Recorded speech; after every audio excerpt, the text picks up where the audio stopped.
bringing news that matters to you. You're watching the Bahamas Tonight Northern Edition. Welcome back. Bahamians observed the first majority rule holiday this past Friday. To commemorate this important day in history, a march and concert was held in the Freeport area on Friday afternoon, and on Friday night the focus shifted to West Grand Bahama.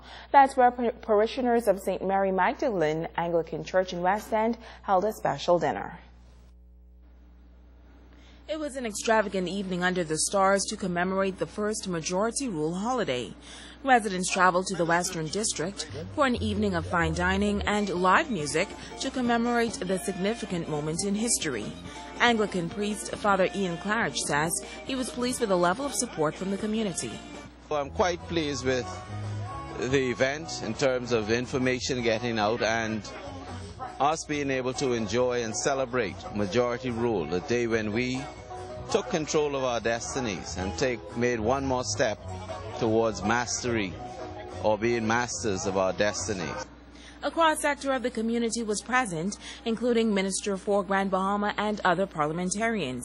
Minister of Tourism and Member of Parliament for West Grand Bahama, the Honorable Obi Wilshcombe, explained that majority rule came about following many years of struggle and hard work. One event he focused on was Black Tuesday. Cecil Wallace Whitfield on that day in question came up the stairs several times when Sir Lyndon was talking and told him to throw the mace out the window.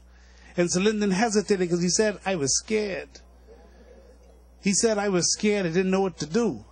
And when Cecil came for the last time and shouted at him, he could see the mouth moving and he shouted.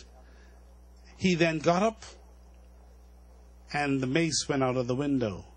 And that was a turning point in Bahamian history. That was the day that the Bahamian people knew that 1967 was just around the corner. He adds that majority rule holiday should be a time for reflection, a time when the country pauses to remember the many struggles of our forefathers. This day is for us to stop and think about where we've come from. How did we get here? Whether the founding fathers, the Lyndon Pinleys and the Cecil Wallace Whitfields and the Milo Butlers, how do they feel about what we're doing today? How are they looking at us? Do they feel proud of our work? And do we see them as our heroes and our heroines, people who stood up and who gave all that they had, even though they had very little to give? But they gave their heart and they left it out there for us. The Minister of Tourism says we must build on the legacy of our forefathers. We have to challenge ourselves.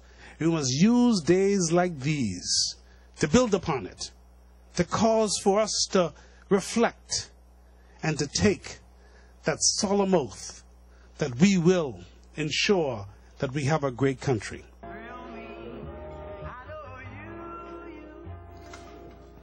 In other news, the Bahamas Union of Teachers celebrating a victory involving an issue at the Maurice Moore Primary School. You may recall that a few teachers were abruptly transferred to other schools last year.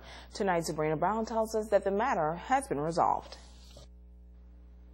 3 teachers who were transferred from the Maurice Moore Primary School at the start of this academic year have been reassigned to that public institution.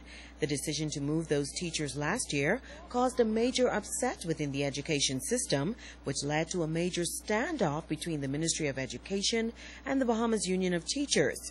Area Vice President Quintin LaRoda accompanied the educators to school on their first day back on Monday morning. The reception was very well, and I compliment the principal and the maturity that she displayed. We had a meeting, the teachers and myself, the principals in the shop, sure that went very well. She was gracious in her comments, and the union likewise. And I'm hopefully that this signifies a change in working relationship at the school. After agitating on behalf of those teachers for months, the union leader says he's happy that this matter has been resolved.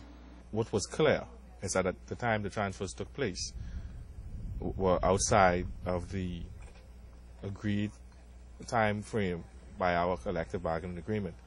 Also, the ministry could not substantiate any exigency, which would be the reason that a transfer takes place outside of the time frame.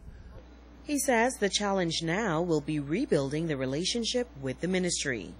The relationships, long-standing relationships that have existed between ministry officials and union officials. In fact, even we all would note that our president and the minister started off with a very good working relationship.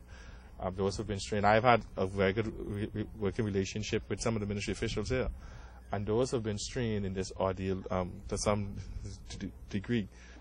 Rolle says he's optimistic about the way forward as union and ministry officials are working to resolve other outstanding issues. We've made some progress recently, and that came about as, from a confluence of meetings with the Prime Minister, the Minister of Labour, and some of the conciliations. Also, the Minister of Education and I had a conversation which he initiated, which I think is commendable on his part. Some teachers have received some of the monies that were owed, and more is on the way. And hopefully the question of access to the schools that exist in Nassau, that's before the Supreme Court, and we'll await the decision on that. And at the end of the month, when we meet as an executive committee, we could analyze, overview, and seek as to how we move forward. Sabrina Brown, ZNS Network News. Happy birthday to Okiva, Rolle, and Wellington, Rolle. Good, yeah. You know, my Dolphin friends, they're some miserable people, you know. Hey. Carolina lost yesterday, and all them crying about, oh, yeah, now join this bus. Yeah, but they're in the back of the bus. The back of the bus. I'm riding in front of the bus. You know who's having the best day ever? You. No, the lovely ladies of Delta Sigma Theta Sorority. Congratulations, DSTs. Yeah, 101 today. Never looked so good. Look good for 100.